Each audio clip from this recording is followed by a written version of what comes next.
Ladies and gentlemen, Pluto is never seen before.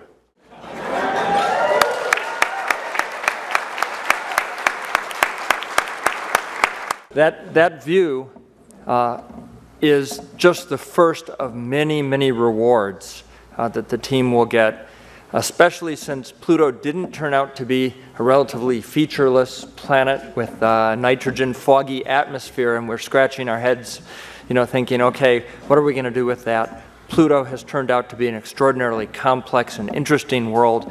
Of course, it would be, but that was never a certainty. But now, for the very first time, we know that. And what we know is that on the surface, we see the history of impacts. We see a history of surface activity in terms of some features that we might be able to identify as tectonic, indicating internal activity in the planet at some point in its past, or maybe even in its present. And what we also know is this is clearly a world where both geology and atmospheric climatology play a role.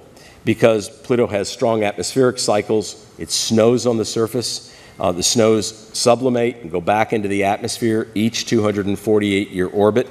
Those snows have been observed to move around on the surface, seen from 3 billion miles away. And eventually, as the data continues to come to the ground, we'll have imagery that's better still, dramatically better still, in fact. So there's a lot more to teach us with the data that's coming down, and we just couldn't be happier about the performance of the spacecraft and, frankly, about the performance of the Pluto system.